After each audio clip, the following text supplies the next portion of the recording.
Good morning, my dear channel followers. English from A to Z with Mr. Aziz Zuhair. You are welcome to a new video. Today, we are going to see types of pronouns.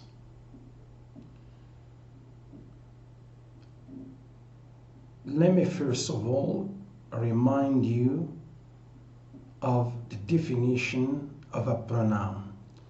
A pronoun is a word used to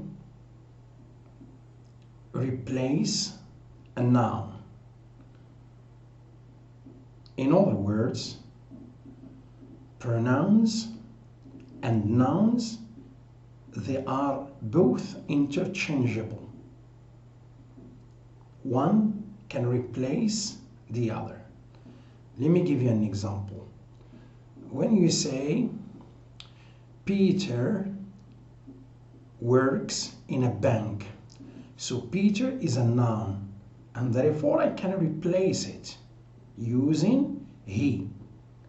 He is or he works in a bank. So he and Peter, they are interchangeable. One can replace the other. So let's try to focus on the following types of pronouns. So number one, we call them personal pronouns, and sometimes you can find subject pronouns. Why? Because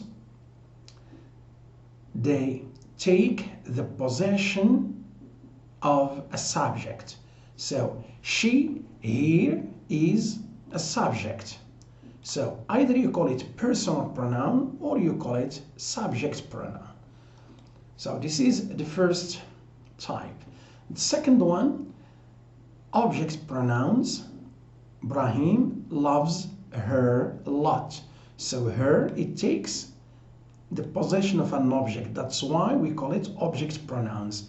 And the difference between personal pronouns and subject pronouns is that object pronouns all the time comes after, or object pronouns come after verbs. But personal or subject pronouns at the beginning, subject, before the verb. Possessive pronouns. The children like yours. So yours is a possessive pronoun. And in this case, I have said before that a pronoun can replace a noun. If I don't want to use yours, I can say the children like your house or the house. So yours replace or replaces the house. So you know the mine, yours, his, hers, ours, yours, theirs. They are completely different from possessive adjectives. Possessive adjectives, they must be followed automatically by or with a noun, whereas possessive pronouns are never. Reflexive pronouns, myself, yourself, himself, herself, itself, ourselves, yourselves, themselves. Sonia hurt herself. In order to understand well what reflexive pronouns mean, let me give you a rule. It's a simple one. So when you find herself, for example, you cannot omit it, you cannot delete it, you cannot take it out, which means it's impossible or ungrammatical to say Sonia hurt and you stop. You need something after the verb to hurt. And that's why herself is necessary in order to complete the meaning of the sentence. Intensive pronouns, they are the same. They are reflexive pronouns, but how shall I make a difference between the two is that reflexive pronouns, they cannot be omitted. They must be there, and therefore the sentence is complete. Intensive pronouns, they are extra, they are additional, they are not necessary in the sentence. Either we call it intensive pronouns or we call them emphatic pronouns. Look at the sentence. The king himself inaugurated the project. So if I take out, I don't use this one. The king inaugurated the project. It does not affect the sentence. Okay, but when we put himself, myself, yourself, and so on, they come, intensive pronouns, they come to emphasize. For example, himself here emphasizes the king because it refers to the king. It has a relation to or with the king. So this is the difference between reflexive pronouns and intensive pronouns. Reflexive pronouns, they must be there. They are necessary to be there.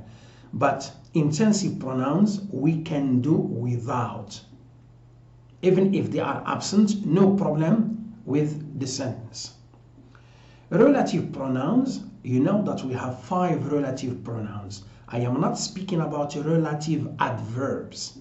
I'm speaking about relative pronouns, which are who, whom, which, whose, that. 5. And these relative pronouns, how you should know them is that when you put one of the 5 that I have just stated, the who, for example, must refer to the man. That's why we call in grammar the man is antecedent. The man is an antecedent, which means who refers to the man. So it doesn't mean whenever you come across who, you are going to say it's a relative pronoun. It may be an interrogative pronoun, but how shall I make a difference is that when I want to name this pronoun as a relative pronoun, it must refer. It must have a link to the antecedent, that is to say the noun that comes after it. Interrogative pronoun, first of all, pay attention to the question mark in order to know that it is interrogative. You see? And why is it a pronoun? Because all the time the same rule. If we take out, for example, we want to answer this question. Whom did you invite for the marital wedding? Here I should say, I invited Hamid. So Hamid, whom replaces Hamid. That's why a pronoun replaces a noun, and they are both interchangeable.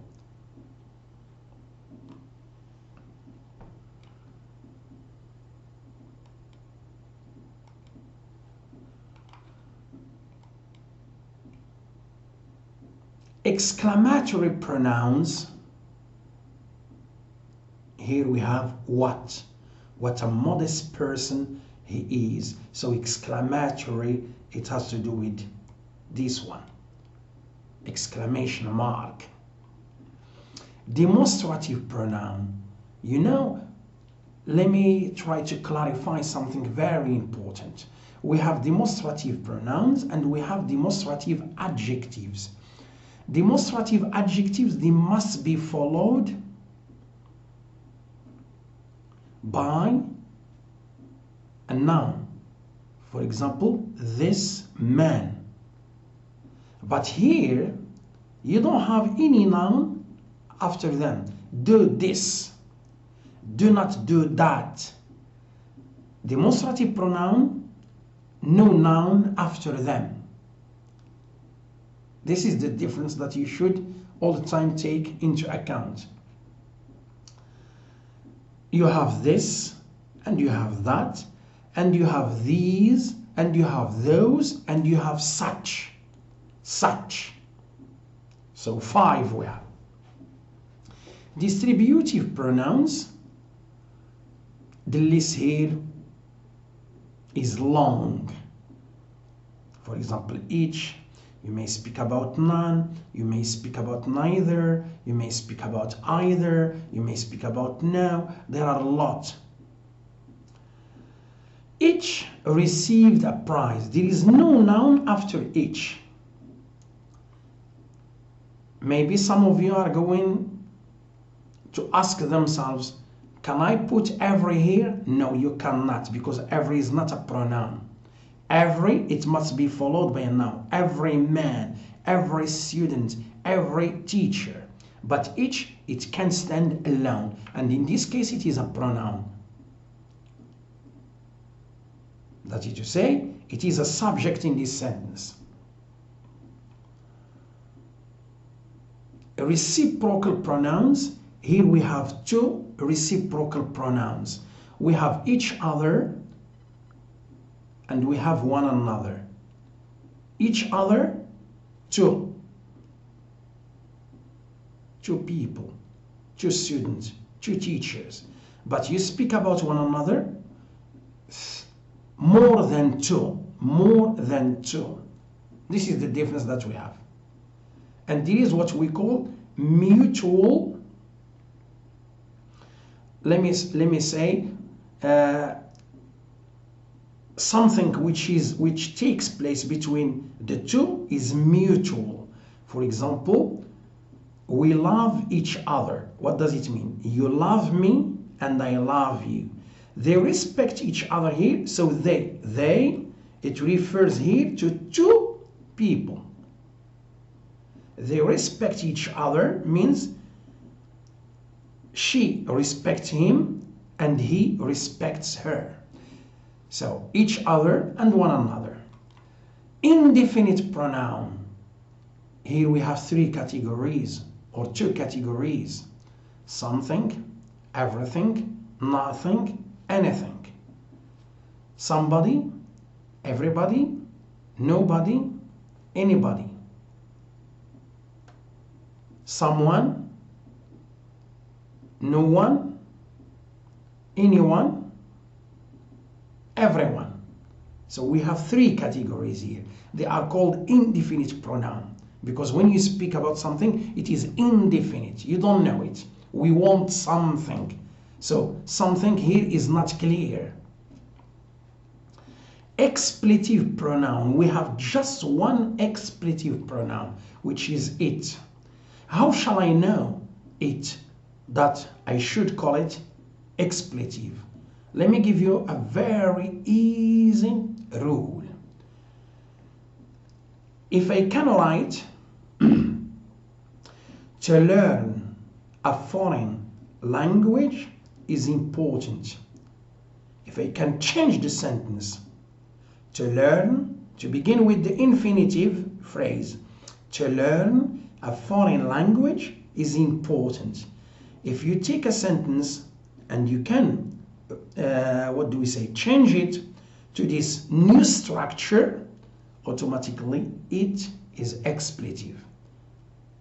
For example, if I say it is hot, shall I call it expletive? No, it's not expletive, because you don't have the infinitive in order to change the structure. To learn a foreign language is important, which is the same, similar. It is important to learn a foreign language. That's why we call it expletive. And it does not refer to anything. Just to change the structure, and therefore to learn a foreign language is going to take its place. pleonastic pronoun, one pleonastic pronoun, which is there.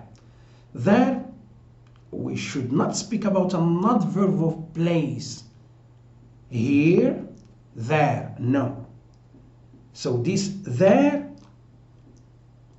grammatically, it is there. It has a form. It takes a possession, the possession of the subject. But concerning the meaning or reference, what does this word refer to? Because when I say they, for example, here, it refers to two people, but here, there, does not refer to anyone or anything. That's why we call it dummy subject. What does it mean, dummy? Means empty. Dummy subject or empty subject, but it is there. Concerning the structure, grammatically speaking. But when we speak about the reference and we speak about the meaning, nothing is there. There is a man in the kitchen, and you cannot change the sentence like the previous one, expletive pronoun.